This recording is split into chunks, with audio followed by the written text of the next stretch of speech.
Je suis ici pour vous dire que ce n'est pas signe de piété d'être triste tout le temps. Le deuil durera une nuit, mais la joie reviendra au matin. Alléluia! Restez avec nous dans Jouissez de votre vie.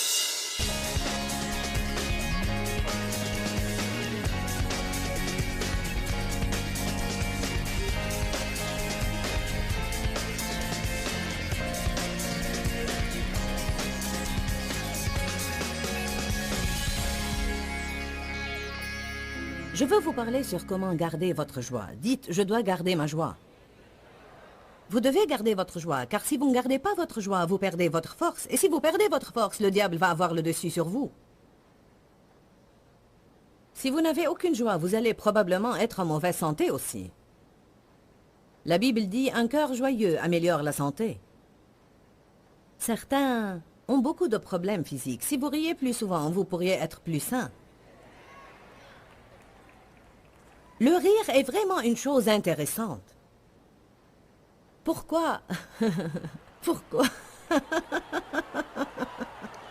Pourquoi pensez-vous que Dieu nous ait donné la capacité de rire?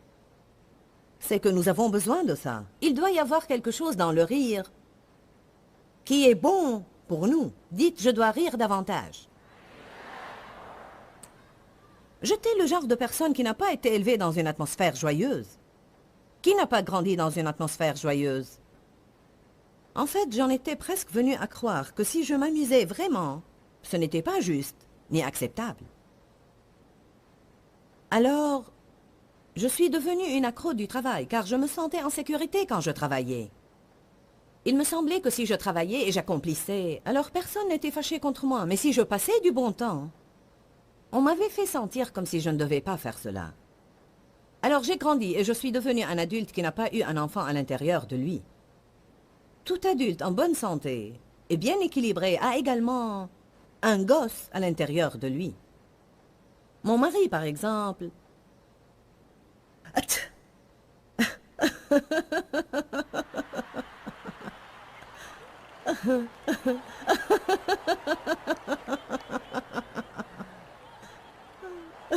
C'était vraiment fort, n'est-ce pas?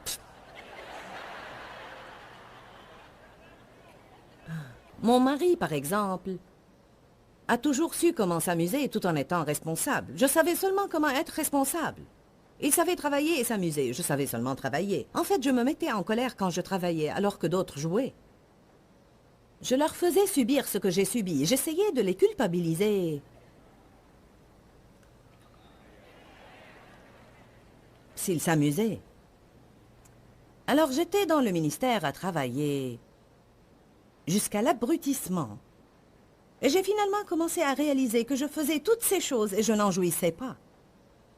Est-ce que vous savez que vous pouvez même voir vos rêves se réaliser sans vraiment jouir de ce que vous faites? Est-ce que vous savez que vous pouvez avoir de l'argent et ne pas en jouir?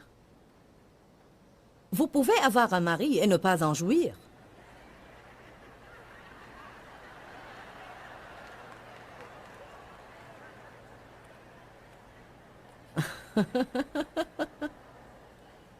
Savez-vous que la Bible dit aux femmes qu'elles doivent jouir de leur mari? Hein?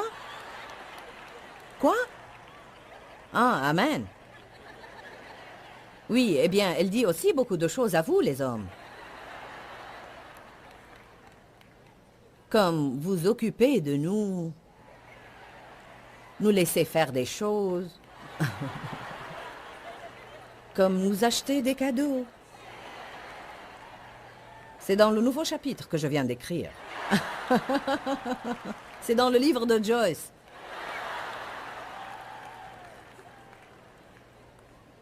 Je rigole, bien sûr. Bien que nous ayons eu un gars qui sortait avec une fille qui lisait assidûment mes livres, ainsi elle lui a dit... Elle l'avait emmené à l'église plusieurs fois et elle lui avait dit qu'il devait lire le livre de Joyce. Le pauvre gars a cherché toute la nuit le livre de Joyce dans la Bible.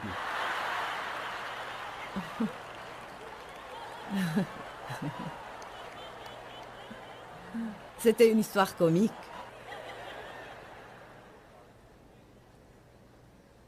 Quoi qu'il en soit, j'écoutais des sermons au sujet de la joie et de la jouissance, etc., etc. Mais il semblait comme s'il y avait trop de pression dans la vie. Il y avait trop de choses que je confrontais. J'avais beaucoup de responsabilités. Je m'occupais de beaucoup de situations sérieuses tout le temps.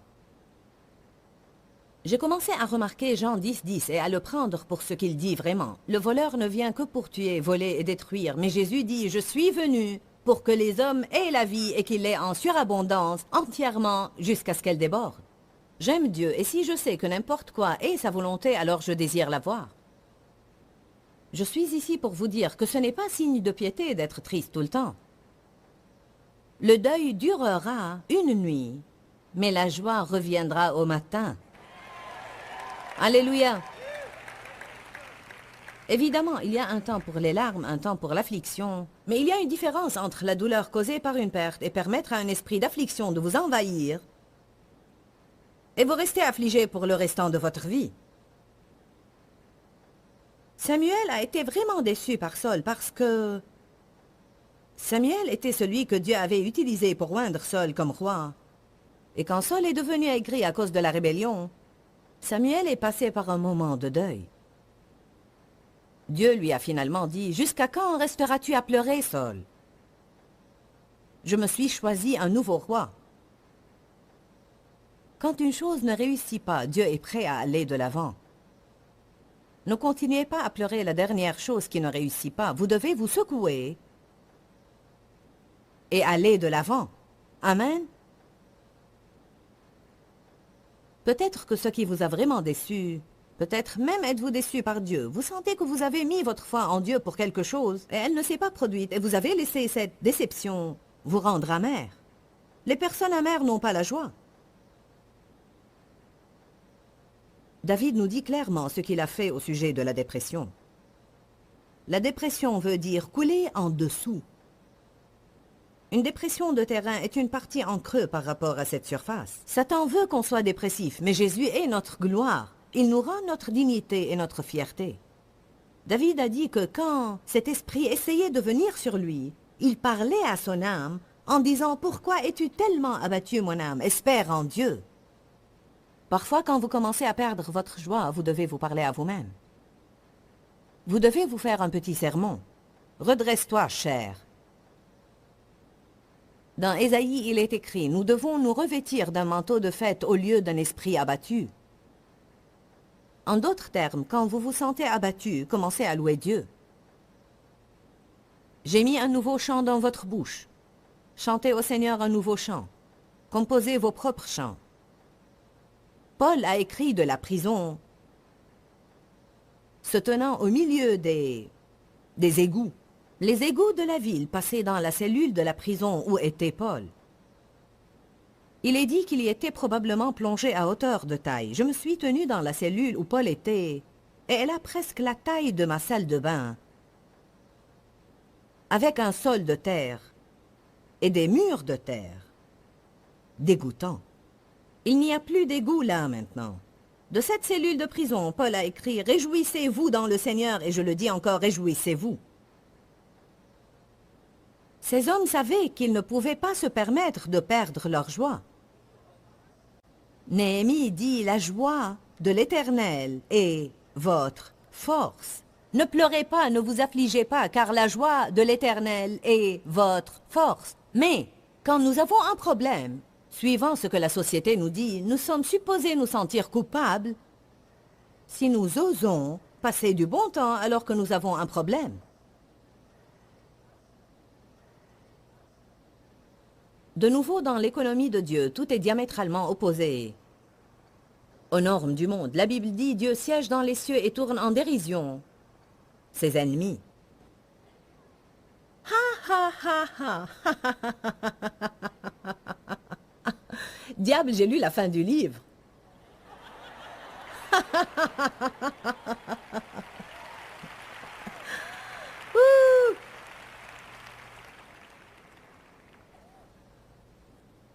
Je suis venu afin que vous ayez la vie. Je veux vous poser une question aujourd'hui. Est-ce que vous jouissez de votre vie?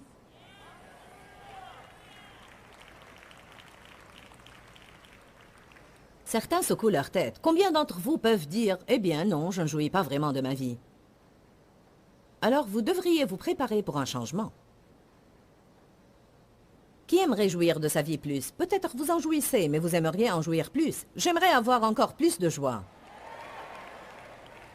Je crois qu'une partie de la restauration, quand vous êtes esquinté ou fatigué ou lassé, ou avez travaillé trop dur, est le rire. Je vous dis qu'après nos conférences, nous sommes fatigués. En fait, moi j'ai prêché 13 fois les derniers 10 jours. 13 fois les derniers 10 jours. Alors, je ne me vante pas, mais je suis fatiguée. Et nous trouvons que ce qui se produit à la fin de nos conférences est que nous avons un esprit niais qui vient sur nous. Je veux dire, nous rions au sujet de n'importe quoi, de tout et de rien. Je résistais à cela. Je suis trop fatiguée pour ces stupidités. Maintenant, j'ai réalisé que ça fait partie de ma restauration. Plus je ris et mieux je me sens. Loué soit Dieu. Ainsi, c'est la volonté de Dieu que vous jouissiez de votre vie. Vous n'allez jamais jouir de votre vie à moins de croire que c'est la volonté de Dieu. Dites tous, c'est la volonté de Dieu que je sois heureux tout le temps, même lorsque j'ai des problèmes. C'est la volonté de Dieu que je jouisse de ma vie. Je devrais jouir de ma maison. Je devrais jouir de mon argent. Je devrais jouir de ma famille.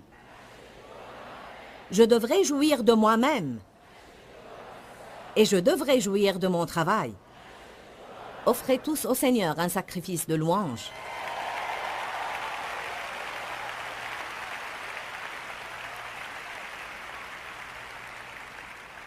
Car si vous ne faites pas attention, vous aurez cette mentalité. Je jouirai de ma vie quand je serai à la retraite. Je jouirai de ma vie quand la maison sera payée entièrement. Je jouirai de ma vie quand les enfants iront à l'école. Je jouirai de ma vie quand les enfants finiront l'école. Je jouirai de ma vie quand les vacances seront terminées. Je jouirai de ma vie quand je n'aurai plus à travailler. Je jouirai de ma vie quand. Bon, quand allez-vous jouir de votre vie? Que tout le monde dise aujourd'hui. À commencer par maintenant. Bien.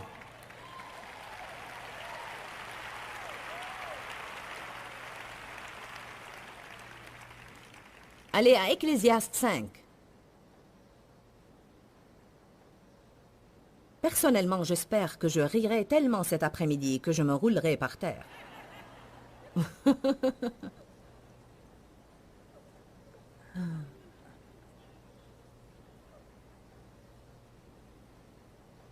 Je crois que jouir de la vie est un cadeau de Dieu. Je le crois vraiment, je crois que c'est un don de Dieu que Satan essaye toujours de nous voler. Qui aime voir ses enfants heureux? En fait, j'aime voir mes enfants s'amuser. Ecclésiaste 5, 18. Voilà la conclusion que je tire. Le mieux pour l'être humain est de manger, de boire et de profiter des résultats de son travail pendant la durée de vie que Dieu lui donne. C'est la part qui lui revient.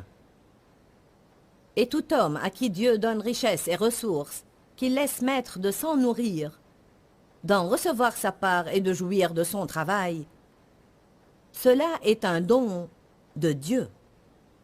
Loué soit Dieu. Vous pouvez avoir de l'argent et ne pas en jouir. Ainsi, si vous pouvez avoir ce que vous avez et en jouir, c'est un cadeau de Dieu. Vous pouvez avoir un travail et y aller chaque jour en murmurant et revenir à la maison en murmurant et vous dites « Je déteste ce travail et mon patron. Je déteste ces personnes avec qui je travaille. » Bien, c'est le travail que vous avez en ce moment, alors il serait mieux pour vous de l'apprécier. Bien, je déteste ma vie. N'est-ce pas une chose stupide à faire? Je déteste ma personne. Devinez quoi, vous n'allez jamais pouvoir fuir de vous-même. Vous dormez avec vous-même, vous prenez une douche avec vous-même, vous allez au travail avec vous-même, vous mangez avec vous-même. Ainsi, si vous vous détestez, vous êtes sûr d'être malheureux. Ne sommes-nous pas idiots? Dites « J'aime ma personne » d'une manière équilibrée. J'aime ma vie. J'aime mon travail. Certains ont dit « j'aime mon travail ». Bien. Vaudrait mieux commencer à l'aimer par la foi, parce que laissez-moi vous dire quelque chose. Je crois fermement, je crois à 100% que jusqu'à ce que vous deveniez heureux là où vous êtes, vous n'allez jamais arriver là où vous voulez être.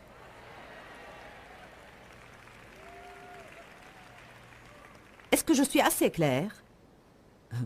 À moins d'être heureux là où vous êtes, vous n'arriverez jamais là où vous voulez être. Maintenant, j'ai un message d'environ 200 points cet après-midi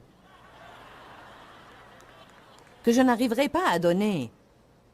Mais je vais commencer ici et nous verrons sur lesquels je prêcherai le plus. En fait, je vais juste vous donner quelques points.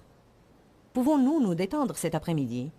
Je vais vous donner quelques conseils du Saint-Esprit sur comment jouir de votre vie encore plus. La première chose est, cessez d'essayer de tout comprendre. Si vous voulez jouir de votre vie davantage, vous devez comprendre que vous n'allez jamais tout savoir. Vous n'êtes pas censé tout savoir. Parce que parfois, c'est toutes ces choses que nous savons qui nous compliquent vraiment la vie. Et nous finissons par souhaiter n'avoir jamais su ce que nous savons. Parce qu'une fois que vous le savez, alors vous devenez responsable de faire quelque chose. Amen. J'étais une raisonneuse, une logicienne. Je devais avoir tout bien casé. Le Seigneur a dû me délivrer de cela avant que je puisse vraiment avoir la joie de l'Éternel libérée dans ma vie. J'ai dû être délivré du raisonnement. Certains sont des accros. Vous ne pouvez pas vous reposer avant d'avoir fini de raisonner le pourquoi du comment. Je crois que Dieu interviendra, mais j'essaye de comprendre où, quand, comment, qui. C'est la vérité?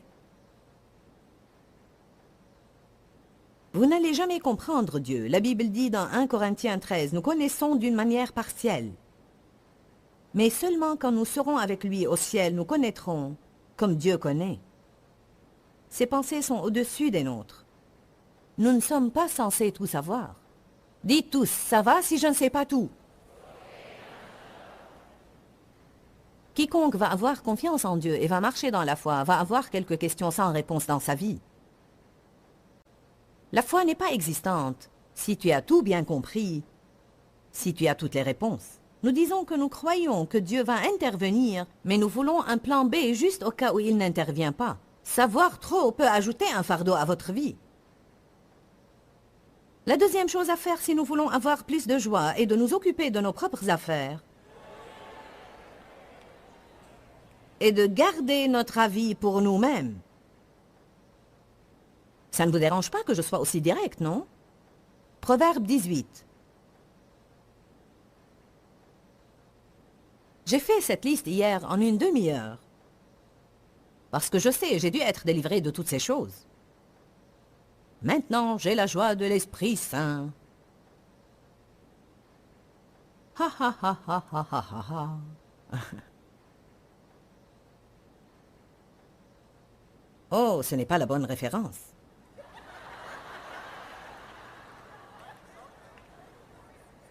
Ah bien, voilà ce qu'elle dit.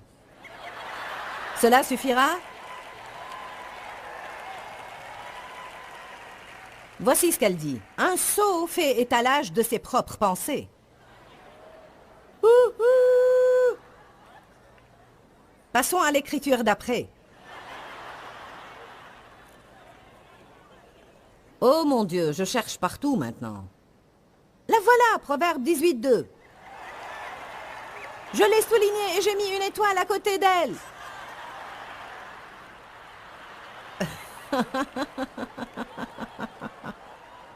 Ce message aujourd'hui va être une leçon par l'exemple, je le sens. Je vais être le bouc émissaire de la plaisanterie.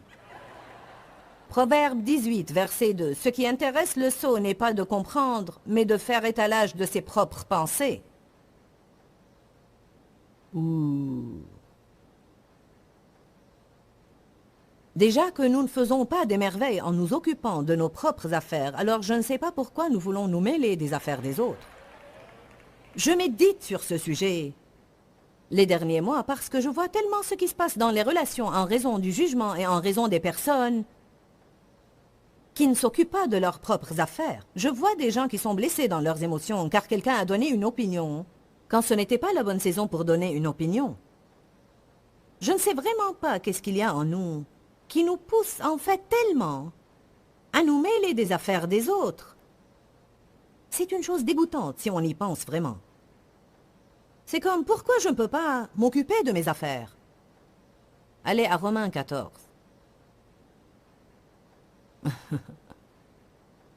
Certains fourrent le nez partout.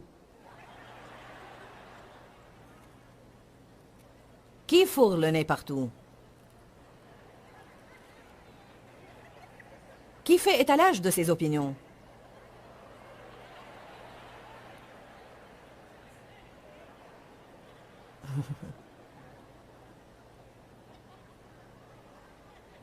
Je fais étalage de mes opinions et je fourre le nez partout. Mais j'arrive à me contrôler. Proverbe, je veux dire Romains 14, 12. Non, je ne veux pas aller à Proverbe. Et ainsi, chacun de nous devra rendre compte à Dieu pour soi-même. Nous avons parlé de comment garder votre joie et combien important c'est dans la volonté globale de Dieu pour votre vie. Il veut que vous ayez la vie et que vous en jouissiez. J'ai mentionné 10 points et je veux juste les répéter. Parce que certains d'entre vous devraient dire pour certains de ces points, c'est pour moi. Ne ratez pas ceci. Cessez d'essayer de tout comprendre. Occupez-vous de vos propres affaires et gardez votre avis pour vous-même. Apprenez à choisir vos batailles. Vivez au jour le jour. Priez au sujet des choses tôt, plutôt qu'après que vous sentez que vous avez fait tout ce qui est en votre pouvoir et en dernier recours, priez. Soyez positif. Trouvez un point positif et concentrez-vous dessus. Vivez devant Dieu avec une conscience propre. Faites ce que vous croyez être juste. Suivez la paix. Parlez positivement au sujet de Dieu, des personnes et de vous-même. Et ne pas essayer de nous rendre heureux, mais plantez des graines dans la vie d'autres personnes pour les rendre heureux, et Dieu apportera une moisson dans votre propre vie. Dis-leur que je les aime. Dans ce livret, Joyce Meyer donne une révélation de l'amour de Dieu pour nous. Pour obtenir ce livret gratuitement, écrivez-nous à Joyce Meyer, boîte postale 40095-6300 Larnaca, Chypre. Ou bien visitez notre site web www.joycemeyer.org/fr.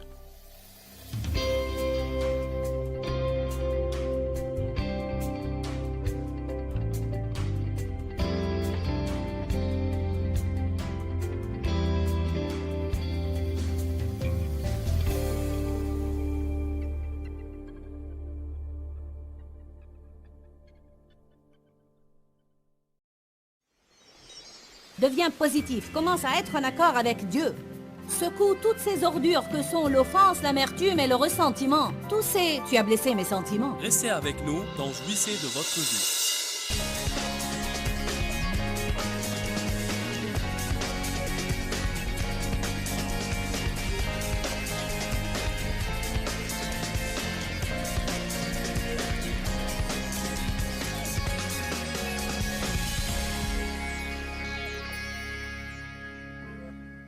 Sélectionnez vos batailles. Il y a beaucoup de choses à confronter dans la vie.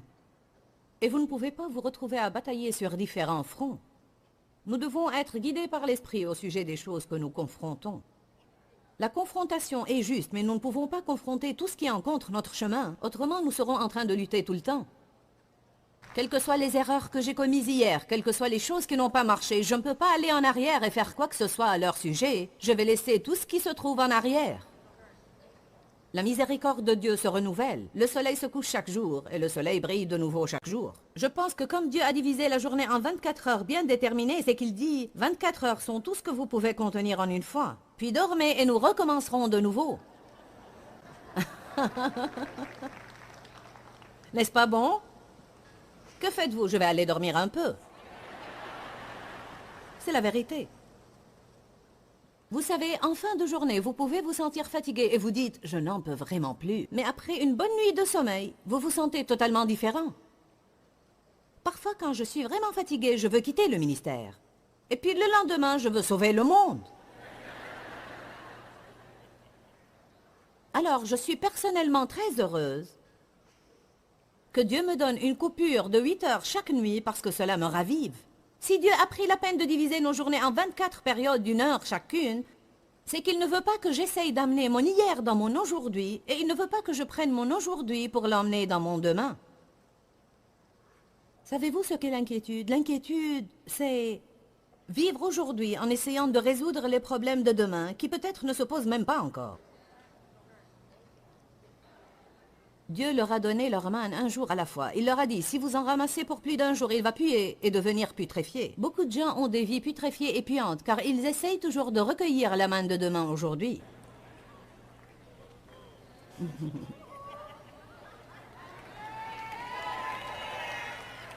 Où est mon mouchoir? Ah, je ne l'ai pas avec moi, je l'ai laissé quelque part. Sors ton mouchoir, s'il te plaît, Charlotte. Avez-vous assisté à une réunion de mouchoirs? Vous vous demandez, qu'est-ce que c'est une réunion de mouchoirs? Je ne sais pas. C'est seulement quelque chose que j'ai décidé de faire pour m'amuser un peu, je suppose. Quelque chose de fou. Ouh! En fait, j'ai une serviette qui peut faire l'affaire. Certains ont seulement des Kleenex.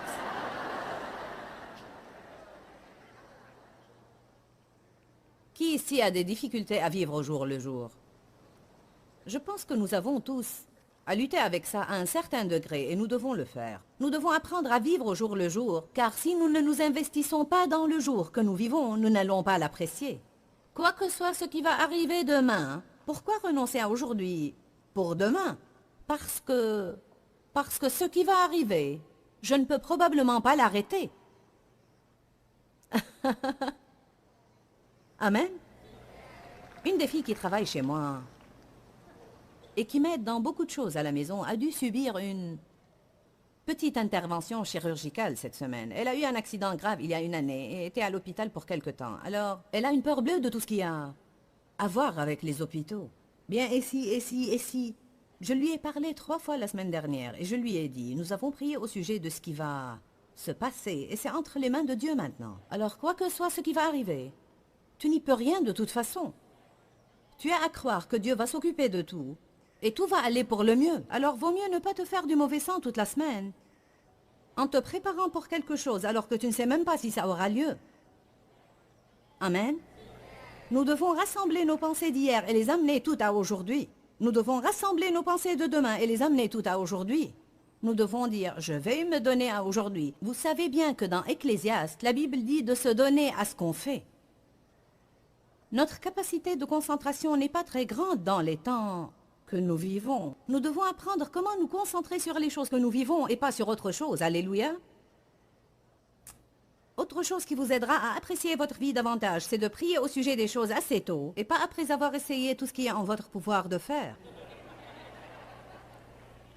Je viens de terminer une série d'enseignements sur la prière intitulée « Interrompre les plans de Satan ».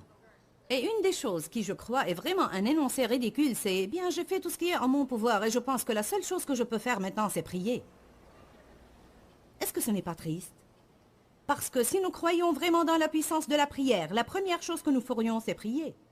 La première chose que nous devrions faire, quand n'importe quel signe, de n'importe quel genre d'ennui apparaît, c'est prier. Si nous nous réveillons le matin et nous nous sentons de mauvais poils, la première chose que nous devrions faire, c'est prier.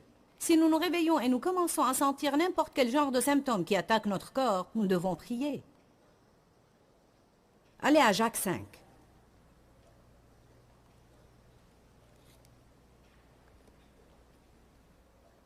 Si vous écrivez ce que je dis et vous faites une liste de contrôle, alors quand vous sentirez que vous avez perdu votre joie, et sortez votre liste et dites « Qu'est-ce qui manque ici ?»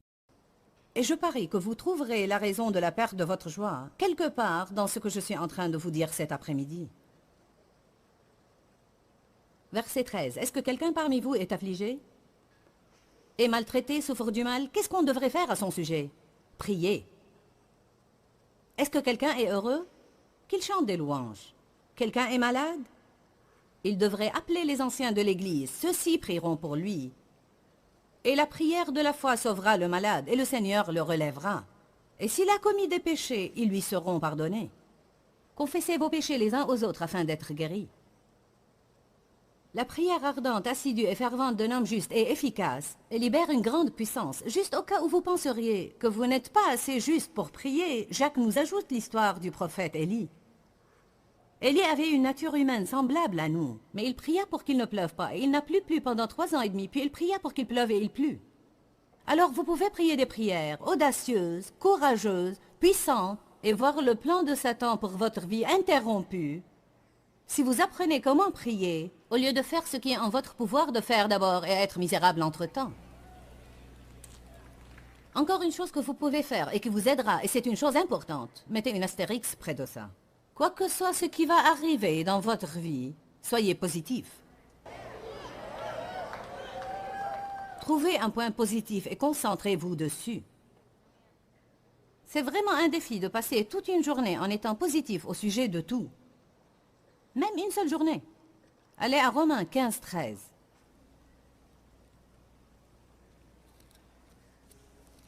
Une nuit, je faisais les 100 pas dans ma cuisine et j'avais perdu ma joie et je ne savais pas ce qui n'allait pas. Oh, j'ai perdu ma joie, Seigneur, je ne sais pas pourquoi j'ai perdu ma joie. J'étais désespérée et je suis allée vers une de ces boîtes à promesses que quelqu'un m'avait données. Je n'ai jamais été une mordue de ces choses, mais quand vous êtes désespéré, vous cherchez un mot dans le calendrier biblique en essayant d'obtenir un mot de Dieu.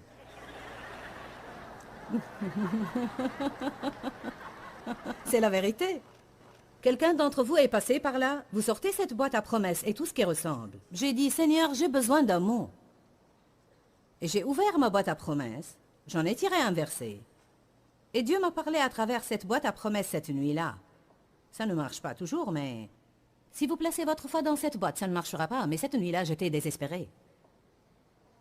Et il est écrit dans Romains 15, 13 que le Dieu de l'espérance vous donne en plénitude dans votre acte de foi la joie et la paix. Alors j'ai réalisé quel était mon problème. J'avais perdu ma joie parce que je n'avais plus la foi. J'étais négative dans ma façon de voir. Je ne regardais pas à ce que Dieu pouvait faire. Je regardais seulement la manière dont les choses étaient. M'avez-vous entendu? Une attitude positive n'est pas seulement regarder aux choses telles qu'elles sont maintenant, mais c'est regarder à comment les choses peuvent être quand Dieu interviendra. Loué soit Dieu. Allez à Genèse 13. Certains ont besoin de regarder plus loin que leur présent. Vous devez regarder. Bon, vous dites, je suis présentement au même endroit où j'ai été toute ma vie. Cela peut changer, ça peut changer. Si votre attitude change, alors votre vie peut changer. Avec une attitude négative, vous allez avoir une vie négative. Si vous pouvez avoir une attitude positive, alors vous pourrez prendre des citrons, les transformer en limonade et les vendre et faire de l'argent. Allez maintenant. J'avais une attitude si négative toute ma vie, j'avais cette mentalité aigre. Mais si vous ne vous attendez pas à ce que quelque chose de bon se passe, vous ne serez pas déçus si rien ne se passe. Puis j'ai épousé le joyeux Dave. Chaque matin, Dave se levait.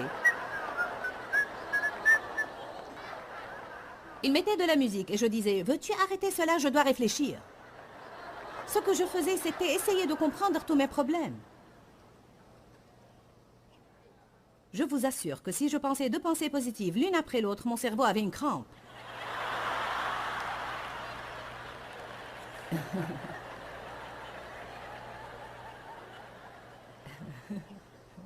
Et maintenant, je ne supporte pas être autour de quelque chose de négatif.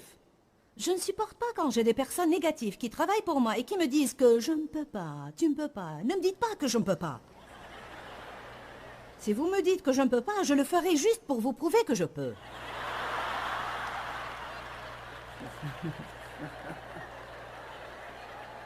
Dans Genèse 13, nous voyons qu'Abraham et Lot en étaient arrivés au point où Dieu les avait bénis tous les deux tellement, et ils avaient eu tant de bétail, qu'il n'y avait pas assez d'air pour que tout leur bétail se nourrisse correctement. Ainsi, il y eut une dispute entre les bergers d'Abraham et ceux de Lot. Maintenant, Abraham était un homme vraiment sage. En fait, il a commis des erreurs, mais Il savait qu'il devait garder les différends hors de sa vie, il savait cela. Et il savait que s'il empêchait les disputes et s'il faisait tout ce qu'il pouvait faire pour être un conciliateur, un gardien de paix et un défenseur de paix, le Seigneur le bénirait. Quoi que soit ce qu'il pourrait perdre, Dieu lui donnera davantage que ce qu'il aura perdu s'il gardait simplement la paix. Alors il est allé chez Lot et lui a dit, « Il ne doit y avoir aucune dispute entre nous. Voilà ce qu'on va faire. Choisis la partie de la vallée du Jourdain que tu veux et je prendrai la partie restante. » Ce qu'il a fait est une chose admirable, parce que vraiment, si vous vous rappelez bien, Lot n'aurait rien du tout si Abraham ne l'avait pas pris sous sa protection et ne l'avait béni. J'aurais eu à passer un moment difficile si je faisais cela, car j'aurais dit à quelqu'un, « Tu n'aurais rien si ce n'était grâce à moi. Cette bonne herbe ici est mienne, va là-bas et prends cette partie. » Mais Abraham savait que cela laisserait Lot avec un goût amer dans la bouche. Et il n'a pas voulu que Lot puisse avoir quelque chose à redire. Vous savez, juste récemment, nous traitions une situation et il y avait quelqu'un qui avait dit du mal de moi et m'avait blessé, vous savez. Et maintenant, il voulait certaines choses matérielles. Et cette personne qui travaille chez moi m'a dit, « Veux-tu que nous fassions cela pour eux ?» Et j'ai dit oui, parce que je ne veux pas qu'ils aient quelque chose à redire. Je ne veux pas qu'ils aient la moindre prise sur moi qu'ils puissent m'accuser avec. Je vais aller le 1000 supplémentaire. Et cela pour qu'ils ne puissent pas trouver un point quelconque sur lequel ils pourraient m'accuser justement. C'est ce qu'Abraham faisait. Il a dit à Lot, tu prends ce que tu veux et moi je prendrai le reste. Et bien entendu, Lot a choisi la meilleure partie qui était dans la vallée du Jourdain pour lui. Je pense que ça pouvait être un mauvais jour pour Abraham. Il aurait pu penser, c'est une chose stupide à faire. Mais je veux que vous regardiez ceci. Commençons dans le verset 11. Alors Lot choisit pour lui toute, et non pas la moitié, mais toute la vallée du Jourdain. Et il émigra à l'Orient. Ainsi ils se séparèrent l'un de l'autre. Abraham s'établit au pays de Canaan et Lot s'établit dans les villes de la plaine. Il dressa ses tentes jusqu'à Sodome. Les hommes de Sodome étaient de grands scélérats et pécheurs contre le Seigneur. Le Seigneur dit à Abraham, après que Lot se fut séparé de lui, maintenant il est dans une ville pécheresse, où il y a des hommes pécheurs et toutes sortes de péchés, mais Dieu s'apprête à lui dire, juste au milieu de tout ceci, je te donnerai tout le pays que tu vois. Je vous demande, avez-vous un semblant de vision positive pour votre vie? Ou pensez-vous que tout va rester tel que ça a toujours été et tel que c'est en ce moment? Regarde plus loin que là où tu es en ce moment et dis-moi ce que tu vois. Allez. Le Seigneur dit à Abraham après que Lot se fut séparé de lui, lève les yeux maintenant et regarde de l'endroit où tu es, vers le nord et le midi, vers l'Orient et l'Occident. Tout le pays que tu vois, je te le donnerai à toi et ta postérité. Je rendrai ta postérité comme la poussière de la terre, de sorte que si un homme peut compter la poussière de la terre, alors il pourra compter tes descendants. Debout, lève-toi et parcours le pays en long et en large, parce que je te le donnerai. Debout! Lève-toi et sors de cet état de dépression, cet état de deuil, cet état de plainte et de lamentation. Deviens positif, commence à être en accord avec Dieu. Secoue toutes ces ordures que sont l'offense, l'amertume et le ressentiment. Tous ces... Tu as blessé mes sentiments. Fais le 1000 supplémentaires. Aime tes ennemis, prie pour eux et bénis-les. Ne leur donne pas l'occasion pour le moins de t'accuser de n'importe quoi, et puis dis, d'accord Seigneur, j'ai une vision. Je vois ceci et je vois cela. Je vois la prospérité et je vois le succès. Je me vois étant béni, je me vois être abondamment béni, je peux être une bénédiction pour les autres. Je me vois en train de poser les mains sur les malades et ils seront guéris. Je me vois amener des personnes à la connaissance de Jésus-Christ. Et Dieu dit, je te donnerai ceci. Ne perds pas ceci de vue. Dieu emploie des personnes ordinaires. Des personnes ordinaires. Des vases crevassés.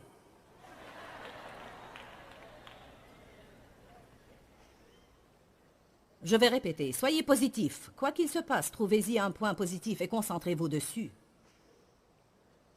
Si vous sortez et vous avez un pneu crevé, dites merci Seigneur, je n'en ai pas deux. Je suis sérieuse. Je suis très sérieuse. Trouvez quelque chose envers lequel vous pouvez être positif. Ce steak était immangeable, mais le pain était succulent. Amen. Qui veut cela? Nous allons juste devenir plus positifs.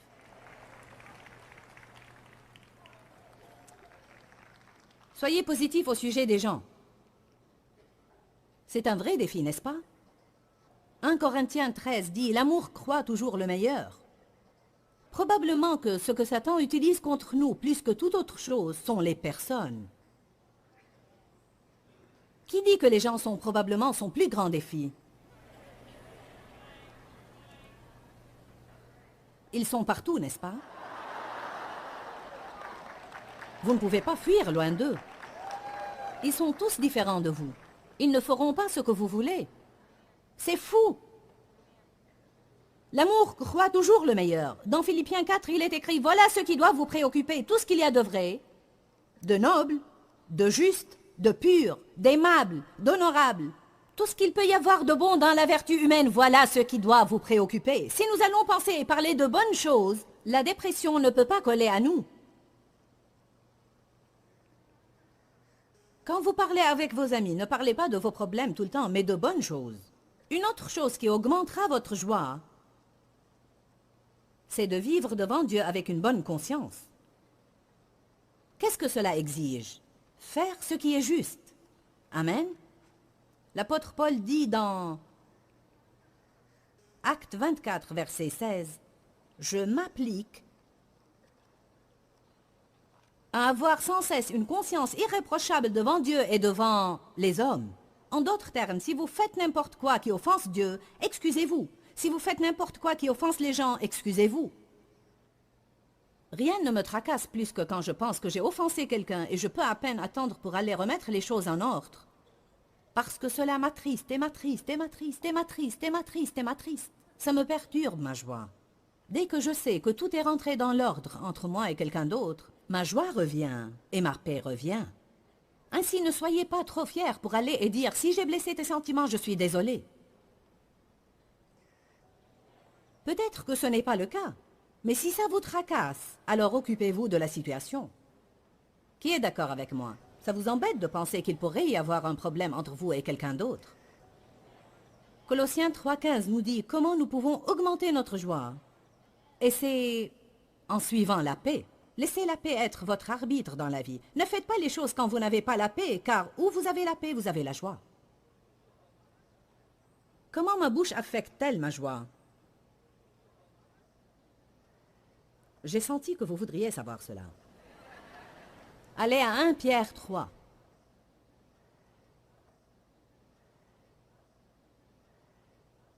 C'est le Saint-Esprit qui me pousse à vous donner ce message.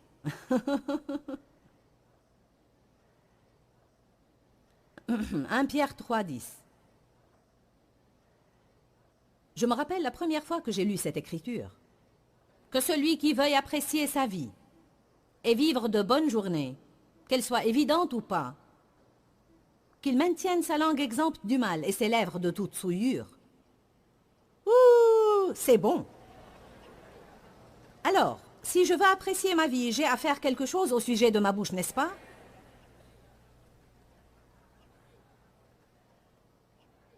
La vie et la mort sont au pouvoir de la langue, et ceux qui la chérissent mangeront de son fruit, que ce soit pour la vie ou la mort. Ainsi, si je parle et je proclame la mort, alors je mange la mort. Si je mange la mort, elle ne va pas me rendre heureuse.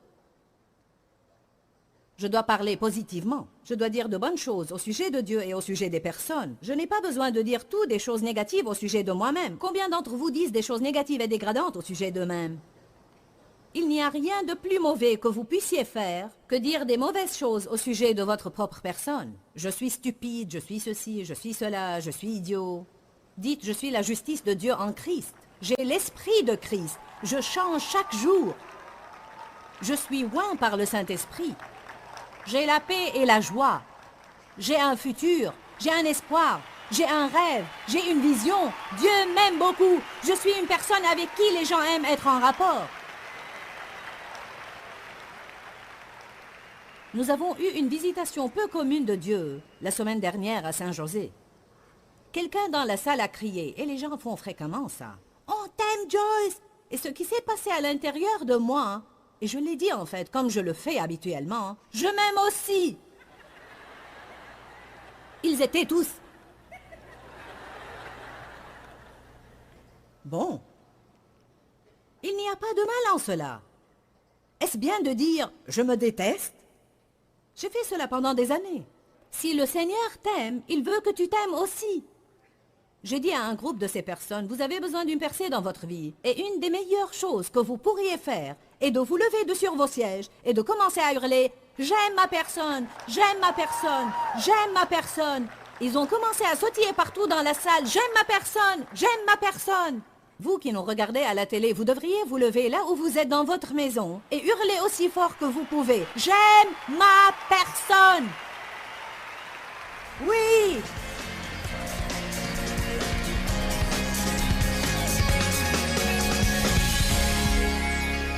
Nous avons parlé de comment garder votre joie et combien important c'est dans la volonté globale de Dieu pour votre vie. Il veut que vous ayez la vie et que vous en jouissiez. J'ai mentionné 10 points et je veux juste les répéter. Parce que certains d'entre vous devraient dire pour certains de ces points, c'est pour moi.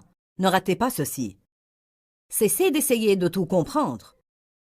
Occupez-vous de vos propres affaires et gardez votre avis pour vous-même. Apprenez à choisir vos batailles. Vivez au jour le jour. Priez au sujet des choses tôt, plutôt qu'après que vous sentez que vous avez fait tout ce qui est en votre pouvoir et en dernier recours, priez.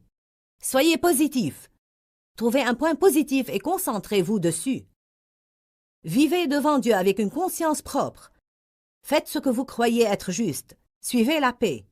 Parlez positivement au sujet de Dieu, des personnes et de vous-même. Et ne pas essayer de nous rendre heureux, mais plantez des graines dans la vie d'autres personnes pour les rendre heureux, et Dieu apportera une moisson dans votre propre vie.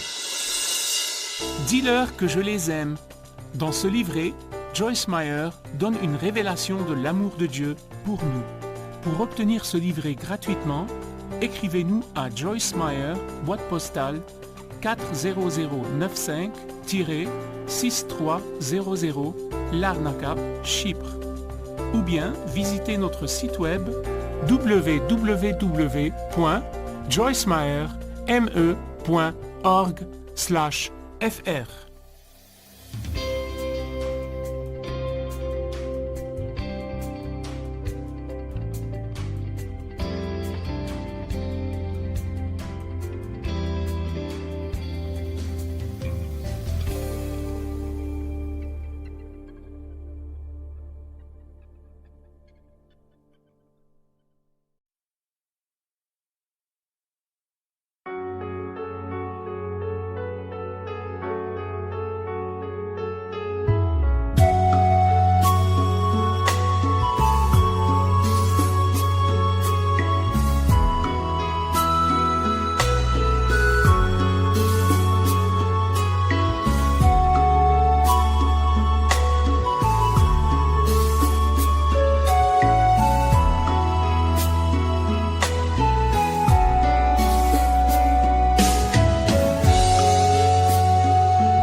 khắp phương trời vẫn nhớ tới quê hương.